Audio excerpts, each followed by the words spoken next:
Chers amis, bonjour. Les entreprises que je dirige sont engagées dans le développement durable depuis longtemps. Depuis 18 ans pour Goodwill Management et depuis 10 ans pour l'agence Lucie, qui administre la plus grande communauté d'entreprises engagées dans la RSE en France. Et depuis l'origine, nous incitons tout le monde à s'engager à fond dans le développement durable.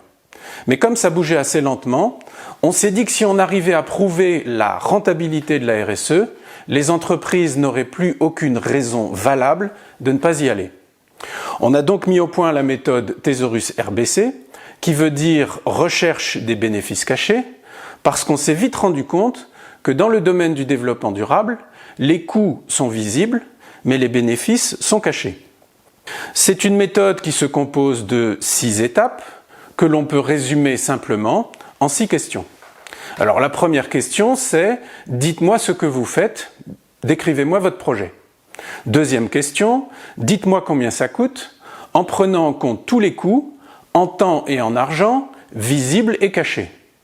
Troisième question « Mais pourquoi vous faites ça ? À quoi ça sert? Quelles en sont les retombées ou les utilités? » Et à ce stade, on ne cherche pas à savoir si une retombée donnée est mesurable ou pas, on fait juste une liste.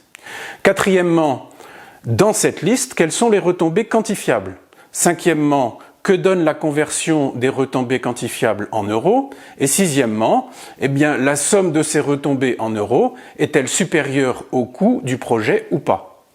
Alors sur le papier, ça paraît très simple, dans la réalité ça l'est un peu moins, mais avec un peu d'entraînement, on y arrive très bien. Et depuis 13 ans, nous avons réalisé plus de 100 bilans en euros de projets et de politiques de développement durable et nous avons prouvé que la RSE est rentable. Je dis bien prouvé. Par exemple, pour Unicité, nous avons calculé ce que coûte et ce que rapporte le service civique à la collectivité. La conclusion, c'est qu'1 euro investi dans ce dispositif rapporte 1,9 euros. Nous avons également montré que la mise en place d'une démarche d'économie circulaire, alors bien sûr une vraie démarche d'économie circulaire, était rentable et rapportait en moyenne 1,6 fois son coût. Alors notez que tous ces bilans sont issus de calculs rigoureux, adossés à des travaux scientifiques sérieux et qu'ils sont donc opposables à des tiers. Mais je voudrais également souligner que la méthode RBC peut s'appliquer à tout projet et pas seulement à des projets sociaux ou environnementaux. On peut donc savoir en toutes circonstances si l'on fait bon usage de ressources qui peuvent être rares et ce qui accroît bien sûr la résilience de l'organisation. On voit donc que ces calculs sont vraiment très intéressants et pourtant jusqu'à présent, nombre d'entreprises n'ont pas souhaité les réaliser parce que la collecte des données est perçue comme fastidieuse.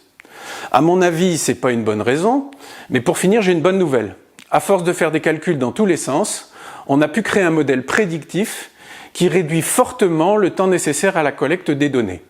Et j'encourage donc tout le monde à réaliser des analyses coût-bénéfice pour abandonner les projets qui consomment des ressources, mais qui ont peu ou pas de réel intérêt. Chers amis, je vous donne rendez-vous dans une prochaine vidéo pour parler de la résilience des entreprises.